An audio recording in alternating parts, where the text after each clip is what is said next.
Di tengah pusaran kasus mafia skincare yang tengah menggandrungi dunia tanah air, terdapat beberapa nama dokter kecantikan yang turut menuai kontroversi dan menghebohkan jagat maya. Ya, mulai dokter kecantikan yang diduga menjual skincare overclaim, hingga dokter kecantikan yang gencar memberantas mafia skincare dengan menyuarakan edukasi kepada masyarakat. Menariknya, pada akhirnya kini dokter-dokter tersebut terlibat kasus hukum lantaran adanya aksi saling lapor satu sama lain. Dan untuk mengetahui terkait semua kontroversi yang terjadi di balik pusaran kasus mafia skincare, maka inilah 5 dokter kecantikan yang tuai kontroversi di pusaran kasus mafia skincare. Versi Cumi Top 5.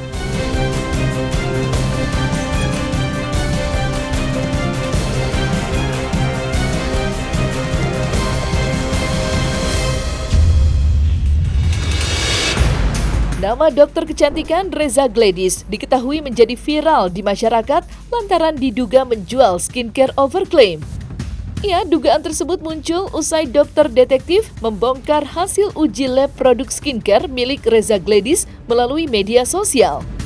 Isu tersebut pun semakin melebar usai Nikita Mirzani ikut nimbrung dan menyuarakan dengan keras terkait dugaan Reza Gladys menjual skincare overclaim. Ini kan kalau Reza Gladys kalau live gini nih. Misal dia bilang gini nih. Kayak mana? Kamu tahu, ini skincare. Ini bisa menghilangkan flek. Ya, karena saya dokter. Jadi saya tahu kulit-kulit orang Indonesia. Makanya produk saya banyak. Buruan beli. Ya, saya ini dokter. Padahal yang dijual skincare-nya buruk, jelong. Tapi karena dia selalu bilang, saya ini dokter, saya ini paham betul skincare. Ya karena saya dokter, saya tahu betul itu kulit-kulit muka orang Indonesia. Gitu kan, bener nggak? Hah? Percaya kan kalian sama Reza Gladys? Padahal yang dia jual skincare-nya jelong. Bahkan dia jual skincare berbahaya dibaluti dengan gelar dokternya. Meski pada akhirnya kini Nikita Mirzani resmi dilaporkan ke polisi oleh Reza Gladys, buntut adanya dugaan pemerasan yang masih berkaitan dengan skincare overclaim tersebut, spekulasi negatif pun nyatanya masih menempel pada Reza Gladys. Lantaran masih banyak masyarakat yang percaya jika Reza Gladys menjual skincare overclaim. Terhadap pernyataan overclaim itu sebenarnya dalam ketentuan peraturan BPOM tidak ada. Yang ada adalah tentang bagaimana kosmetik itu menyatakan klaim diatur dalam peraturan BPOM nomor 3 tahun 2022 di bab 3 sampai dengan bab 5. Sebagai contoh, kalau klaim itu terhadap sebuah produk itu hanya pernyataan manfaat, mutu dan keamanan. Tidak berdasarkan tentang komposisi sebagaimana yang disampaikan oleh Doktip dengan uji lab mandirinya. Sebenarnya itu kan perbuatan melawan hukum ya. Membuat sebuah pernyataan dengan berisi kebohongan yang bukan wewenang ya. Ini hanya pendapat sementara ya. Sebelum ini dilakukan sebuah laporan untuk mengarah kepada penyelidikan. Bisa kita kenakan dalam pasal 390 Kitab Undang-Undang Hukum Pidana. Kemudian bisa juga di dalam pasal 28 ayat 1 Undang-Undang ITE. Bisa juga di dalam Undang-Undang 30 tahun 2000 tentang perdagangan yang tidak sehat. Seperti itu dia. Di dalam Perpres 80 tahun 2017 yang melakukan pengawasan terhadap itu semua adalah BPOM. Itu adalah konstitusi kita dan tidak boleh dilangkahi. Tidak bisa. Itu adalah kewenangan dari BPOM. Dan kemudian kalaupun ada uji lab mandiri, ya kita harus juga memahami tentang soal lab itu punya akreditasi atau tidak.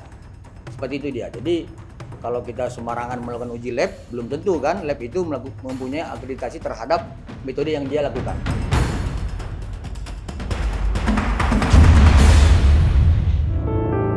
Nama dokter kecantikan Richard Lee telah beberapa kali menuai kontroversi di jagat maya. Ya, salah satunya di pusaran kasus mafia skincare, Richard Lee juga diduga ikut terlibat lantaran disebut menjual skincare overclaim dan bahkan overpriced. white tomato, jamin nggak sih dok bikin putih? Orang lain semuanya sudah putih, kalian masih bertanya seperti itu. Bayangin, ini produk harganya mahal banget loh. Satu kotak harganya 1,5 juta. Jadi white tomato ini untuk mutihin kulit, mencerahkan kulit semua tubuh, dan juga bantu ngilangin flek hitam dan bekas jerawat dari dalam. Juga bantu mencerahkan dari darah lipatan juga nih, soalnya kalau gelap kan rasanya tuh kayak nggak nyaman banget ya, nurunin nilai kalian. Nah, ini dari tomat putih yang 7 kali glutathionnya lebih kuat daripada tomat merah. Jadi ini dari bahan alami nih, jadi aman banget dipakai jangka panjang. 1 bulan nih sudah mulai kelihatan hasil, apalagi dipakai 2 bulan, dan sampai 6 bulan tuh hasilnya sudah maksimal banget. Walaupun setiap individu pasti kasih hasilnya beda-beda ya, bisa lebih cepat, bisa lebih lama, tapi pasti kasih hasil. Kalian mikir dong, harganya 1,5 juta. Ini kapsul whitening termahal di Indonesia, tapi kok orang rela rebutan, orang rela ngantri, orang rela pre-order sampai berbulan-bulan. Kenapa? Karena ada hasil tanpa efek samping. Diketahui kedua kebohongan yang diduga dilakukan Richard Lee itu juga dibongkar oleh dokter detektif. Dan diketahui dokter detektif pun telah mendesak BPOM untuk menindak tegas dokter Richard Lee. 3, 2, 1. Yeay. Apa ini? Kalian tahu nih produk siapa, guys? Kalian tahu nih produk siapa? Oke? Ini adalah bentuk penipuan yang selama ini dia lakukan, guys. Produk yang selama ini dibilang adalah produk suplemen white tomato. Yang diaku dia adalah kandungannya tomat putih, guys. Sementara fakta yang sebenarnya kandungan yang ada di dalam produk ini adalah L-reduced glutathione, guys. Ya. Yang tadi doktif bundling dengan harga berapa? Ini dengan ini harganya berapa dalam 600 kurang dari 700.000 lah ya. Kalian bisa mendapatkannya. Dan ini dijual dengan harga 1.500.000. Bentuk lainnya ini doktif tampilkan di sini adalah bentuk penipuan yang sudah dia lakukan adalah menempelkan stiker dengan tulisan white tomato untuk menaikkan harga dari produk ini. Dan produk ini guys dapat dengan mudah dilepas. Jadi sebenarnya dari pabrik adalah seperti ini. Kita bisa lihat ditempelkan sendiri oleh oknum dokter tersebut. Dan ini adalah sebuah penipuan dan sebuah kejahatan. Tidak ada kandungan yang disebut dengan white tomato atau kita sebut dengan Solanum lycopersicum pulp, ya, Solanum lycopersicum pulp. Dan ini adalah salah satu bentuk white tomato yang sebenarnya. Bisa bayangkan, oke, seandainya kamu ingin mendapatkan keuntungan lebih, kamu jual dengan harga 500.000. 1 juta keuntungan itu dikali 1 juta PC, 1 T, guys. Apakah 1 T itu didapatkan dengan cara yang halal? Oke, kembalikan ke kalian.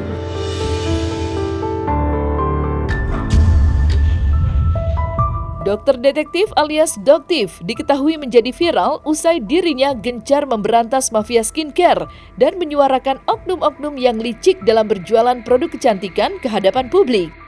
Jadi tadi Doktif menyampaikan bagaimana sih Doktif itu mereview sebuah skincare. Ada nggak sih data-data? Jadi Doktif menyampaikan bagaimana mereviewnya, cara mereviewnya, dan data lab yang Doktif sampaikan pun semua bisa dibuktikan dengan lengkap, itu aja. Iya, semuanya ada, semua dokumen-dokumennya semuanya lengkap ya. Jadi yang Doktif sampaikan itu semua berdasarkan data. Doktif itu sekarang ya, Doktif itu kan baru di dunia permedsosan ya Teh ya. Dr. Oki ya Dok ya. Kita semua baru mengenal ya, baru masuk ke dunia permedsosan. Di sini Doktif cukup kaget pada saat Doktif berbicara ke media. Itu buzzer-buzzer yang menyerang Doktif dengan kata-kata, oh itu panik. Doktif terlihat panik. Tapi kalau nggak bicara dibilang apa? Takut. Ini bener-bener Doktif tuh baru banget. Tapi apa yang Doktif lakukan itu semuanya by data. Ya. Dan Doktif itu sebagai seorang konsumen. Jadi jangan nanti masyarakat yang nggak suka sama Doktif bilang ini Doktif selalu berlindung di balik undang-undang. Loh kan kita kan masyarakat Indonesia dilindungi oleh undang-undang. Jadi nggak ada yang salah. Tapi yang Doktif lihat selama ini yang menang adalah penggiringan opini. Itu yang akan menang. Dan Doktif demi all tidak pernah menggunakan jasa buzzer sekalipun. Ya, jadi Doktif melihat sekarang mereka ini ya diduga menggunakan jasa buzzer yang luar biasa akan menggiring opini publik ke arah yang mereka inginkan. Gitu. Jadi kalau Doktif ya nggak takut, selama Doktif benar, kenapa Doktif harus takut? Doktif nggak akan mundur. Jadi buat yang owner skincare yang produknya sih aman-aman aja, nggak perlu risih, tenang-tenang aja. Tapi buat mereka yang nakal pasti akan risih. Kenapa? Karena keinginan mereka untuk terus menipu masyarakat itu akan terganggu dengan adanya Doktif. Ya, meski atas aksinya itu Doktif menjadi menuai banyak kontroversi, termasuk berseteru dengan sesama dokter kecantikan lainnya, hingga terjadinya aksi saling lapor polisi, Doktif tampaknya tidak akan mundur untuk menyuarakan kebenaran dan mengedukasi masyarakat.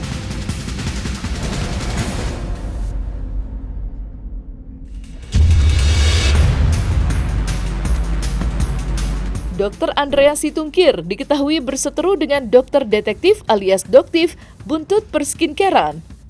Ia diketahui Dr. Andreas bukan terlibat sindikat mafia skincare yang menjual produk overclaim.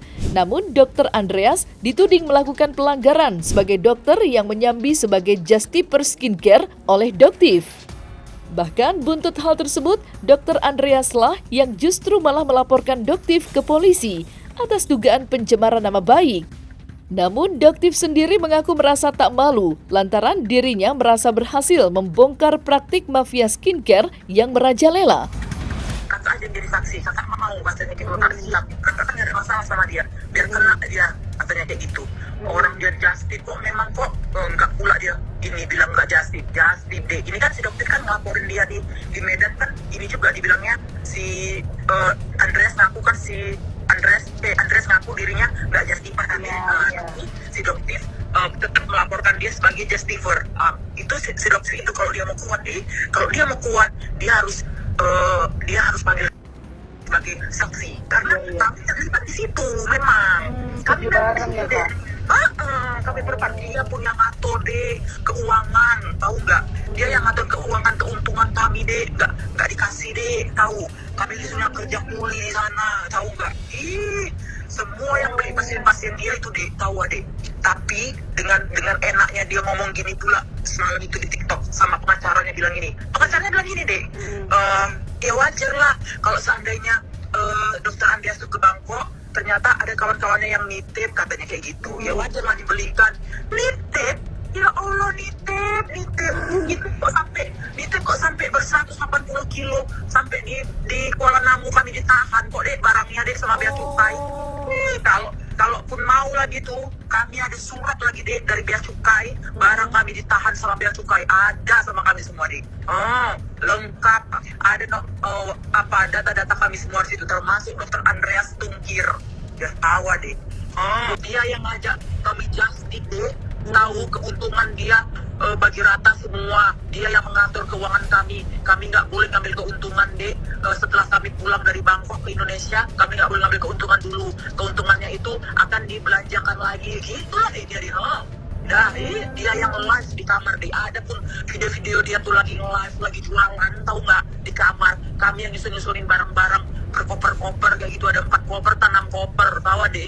Ya Allah, dibilangnya kami yang barangnya pada dia cuma bawa barang 20 piece katanya aduh ya Itu dia jadi justice udah lama kak? enggak, mulainya itu pertama kali mulai itulah dia deh. Itu pertama kali mulai dah. Setelah ketahuan kan berhasil nih kami deh jadi justiper nih, kami berhasil, keuntungan lumayan, tapi kan ditahan barang kami sama bea cukai. Dah habis itu kalau seandainya kakak masuk ini kak, kan kita nih yang terlibat di dalam justiper kemarin itu kak. Terangkan semuanya kak, kakak kirim bukti semuanya, habis yang Andreas tuh kak kena dia kak. Iya, bisa dilaporkan balik tuh kak. Iyalah, memang orang dia ngakunya dia nggak justiper kok kemarin itu dek. Ya karena dia ketahuan lah dek sama Doktif, makanya dia nggak justiper lagi untuk kedua kali, ketiga kali, keempat kalinya dengan cara terbuka ya kan. Dokter kecantikan Oki Pratama ikut terseret ke dalam pusaran kasus mafia skincare. Usai namanya disebut-sebut bersindikat dengan Nikita Mirzani yang diduga melakukan pemerasan terhadap Reza Gladys. Ya, dalam hal ini Reza Gladys diduga ingin menyuap Nikita Mirzani agar tak mereview produknya lagi lantaran diduga overclaim. Dan Dr. Oki disebut menjadi pihak penghubung antara Reza Gladys dan Nikita Mirzani hingga transaksi tersebut terjadi. Namun, pihak Dr. Oki sendiri telah tegas membantah isu yang menyeruak tersebut. Jadi begini, Dr. Oki ini kan punya banyak teman, termasuk para dokter-dokter kecantikan yang juga memiliki skincare. Nah tentunya juga kita ketahui Dr. Oki ini kan kedekatannya dengan Nikita Mirzani, selain memang Nikita itu sebagai BA, brand ambassador, dan juga secara pertemanan mereka dekat. Nah, sehingga ketika ada seseorang, baik itu dokter, ya, atau pemilik skincare, atau yang merasa dirinya mafia skincare itu ketakutan karena direview mungkin barangnya sama Nikita, maka dia atau orang-orang ini mencari siapa yang bisa berkomunikasi atau menjembatani mereka dengan Nikita Mirzani. Dokter sendiri, saya mengenal Dokter Oki itu dari tahun sekitar ada 5 tahun lalu ya. Saya tahu karakter beliau tuh orang baik. Beliau orang nggak enakan. Beliau tidak suka ribut. Beliau orang yang kepingin semuanya baik. Nah, jadi perlu diketahui teman-teman bahwa akibat dari kebaikannya dia, nggak enaknya dia sama teman-teman yang sedang berseteru, maka dia mencoba menjembatani, ya. Jadi saya garis bawahi menjembatani, bukan ya ada niat yang lain-lain. Karena dibuktikan tadi malam, Bang, sampai keluar air mata sedikit ya. Saya tidak pernah menikmati atau menerima apapun atau meminta apapun dari orang-orang yang berseteru. Jadi dia memang menjembatani. Jadi saya rasa Dokter Oki ini adalah seseorang yang baik tapi di tempat yang salah, di tempat orang yang sedang berseteru.